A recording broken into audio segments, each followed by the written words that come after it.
Peru is a country of history, culture, beauty, and adventure, with a full spectrum of possibilities for travelers. The ancient Inca city of Machu Picchu is one of the highlights of any trip to South America, but there is much more to discover throughout Peru. Visitors can take a boat trip on the highest navigable lake in the world, look out over one of the deepest canyons in the world, try the luck sandboarding in the dunes, hike in the Andes, fish for piranha in the Amazon, explore the mysteries of the Nazca lines, walk through ancient ruins in the Sacred Valley, or experience modern Peru while wandering the streets of Lima. The diversity of the landscape, the people, and the experiences here make Peru one of the most unique destinations on the continent. Perched high upon a ridge, 300 meters above the Urubamba River, the majestic Inca city of Machu Picchu is one of the most dramatic settings of a ruined city anywhere in the world. Almost as impressive as the ruins themselves is the spectacular backdrop of steep, lush, and often cloud-shrouded mountains. Standing near the caretaker's hut, looking out over Machu Picchu, the jungle-covered mountains, and the river far below, it is not hard to imagine why the Incas chose this place to build the city. Hiram Bingham came across Machu Picchu in 1911 and believed until his death that it was the lost city of the Incas, first documented by Spanish soldiers in the 1500s. However, historians believe the real lost city of the Incas was at Espiritu Pampa, a ruin Bingham knew of but discounted as being insignificant.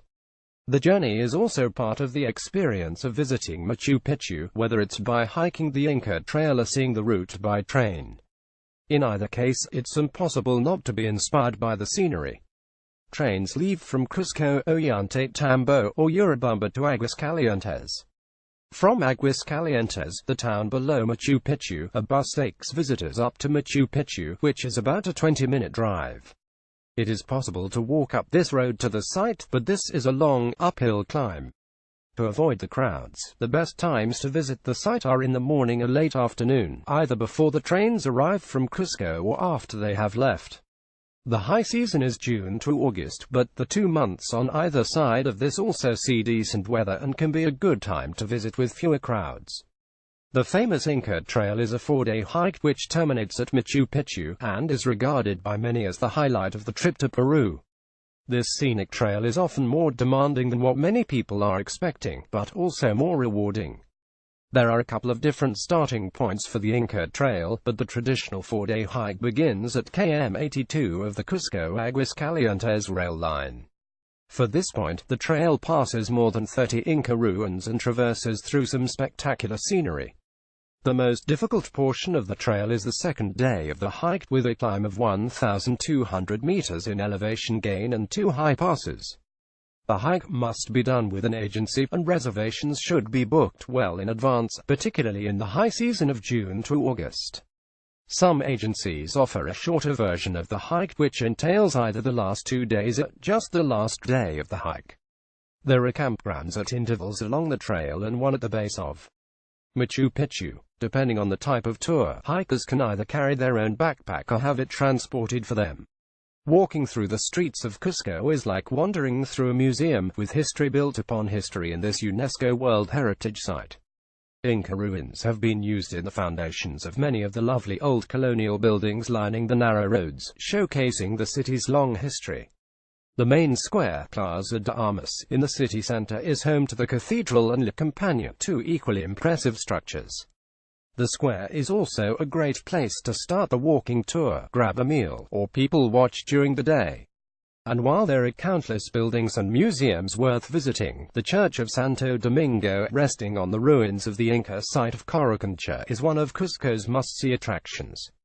Read more. 12 top-rated tourist attractions in Cusco. The sparkling blue water of Lake Titicaca is surrounded by rolling hills and traditional small villages, offering a mix of beautiful scenery and culture that sets it apart from other regions of the country.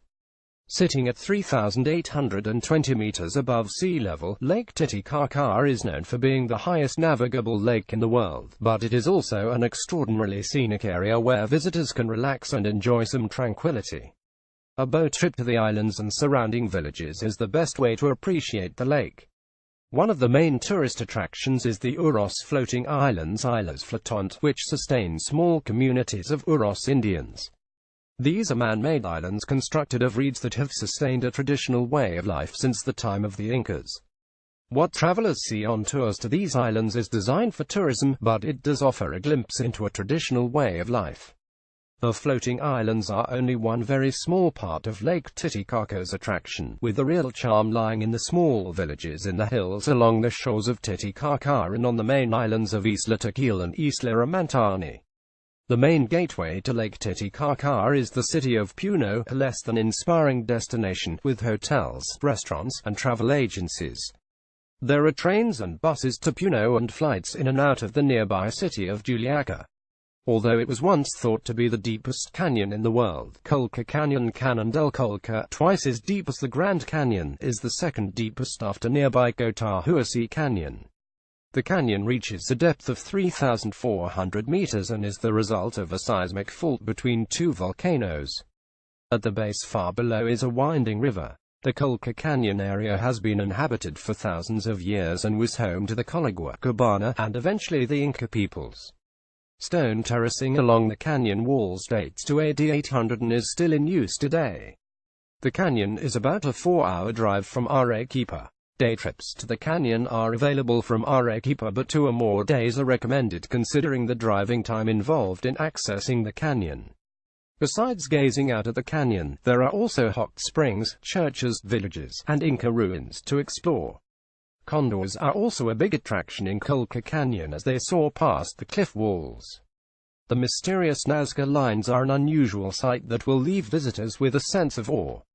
These huge images on the desert floor were relatively undiscovered until planes flying over the area in the 1920s saw the lines from the air and realized they formed distinct patterns and images. Until that time there was some recognition of the hillside drawings near Nazca and Paracas, which can be seen from ground level.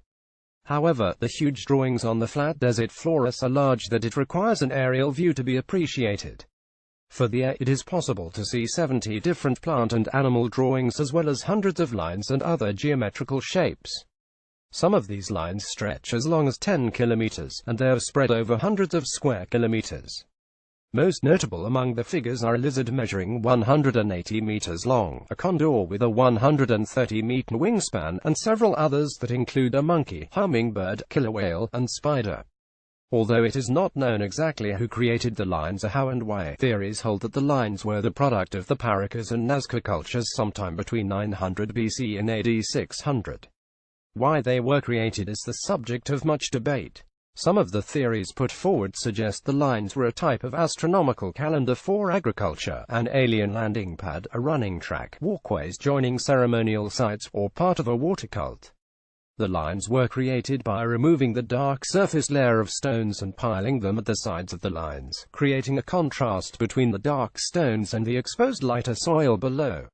Flights can be booked in advance or on a walk-in, first-come first-served basis. Approximately 4 kilometers outside of Nazca are the Cantorloc aqueducts.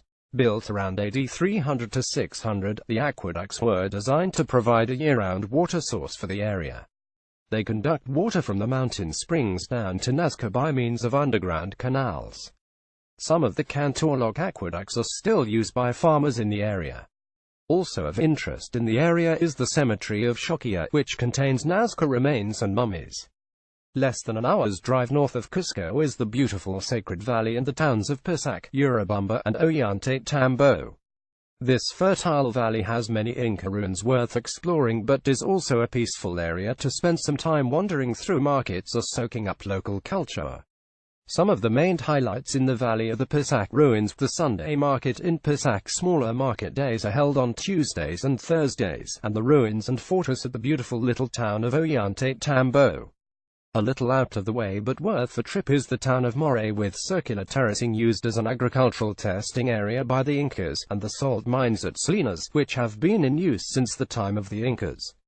Arequipa, at more than 2,300 meters, is often regarded as Peru's most beautiful city. Set against a backdrop of snow-capped mountains, the city center is a designated UNESCO World Heritage Site. The city's main claim to fame is the old architecture constructed of sillar stone, a volcanic rock that radiates a bright color in the sunlight. Most of the colonial buildings in the historic city centre were made from this stone, giving rise to its nickname of the White City. Arequipa is also often a stopping-off point for those looking to visit the Colca Canyon Canon del Colca, which is about a 4 hours drive from the city. Just a half-hour flight from Cusco, Puerto Maldonado is a key jumping-off point for tours of the Amazon. This is a completely different experience than visitors will find in other parts of Peru, with hot humid jungle and a chance to see all kinds of unique wildlife. Caimans, capybara, monkeys, parrots, turtles, and piranhas are what visitors can expect to find in this part of the country. The Reserva Nacional Tambopata and the Parque Nacional Bawah Jasonine are the two main attractions, and they are well serviced by a number of jungle lodges. The Reserva Nacional Tambopata jungle lodges are approximately a 1-hour boat ride from Puerto Maldonado. Parque Nacional Bawah Jasonine is across the river from the Parque Nacional Madidi in Bolivia and takes about 4 hours to reach by boat. Tours typically range from a couple of days to week-long adventures. One of the most pleasant places in Lima is the main square, Plaza de Armas Plaza Mayor, in the heart of the city's historic district. Most of the buildings on the square, a UNESCO World Heritage Site, date to the mid-18th century. Many of the structures were rebuilt following the devastating earthquake of 1746. The highlights around the Plaza de Armas are the cathedral on the east side and Government Palace Palacio del Gobierno on the north side. Also of interest to the Archbishop's Palace and the Casa del Oidor.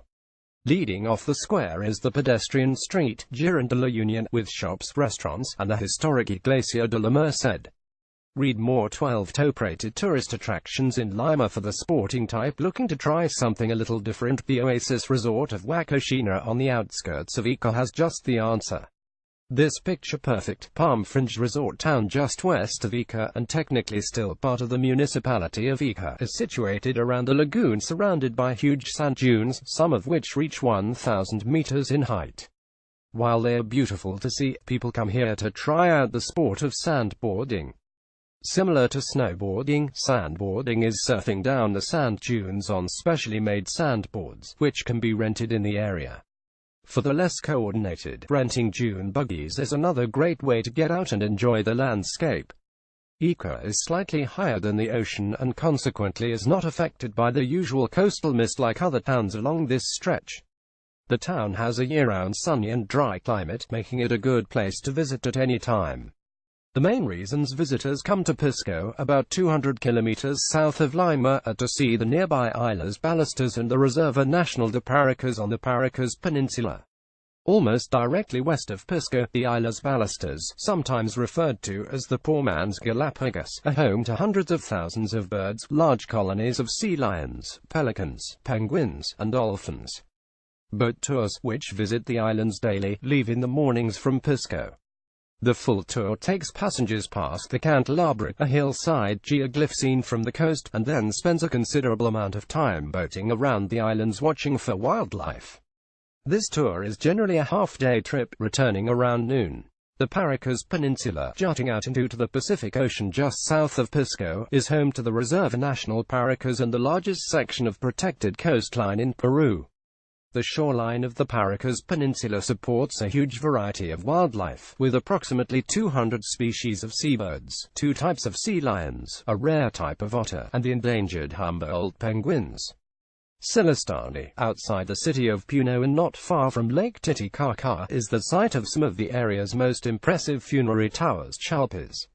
Standing as high as 12 meters, these structures were built by the Colla people around AD 600 to bury the nobility. Entire families, along with food and personal possessions, were buried in these cylinders.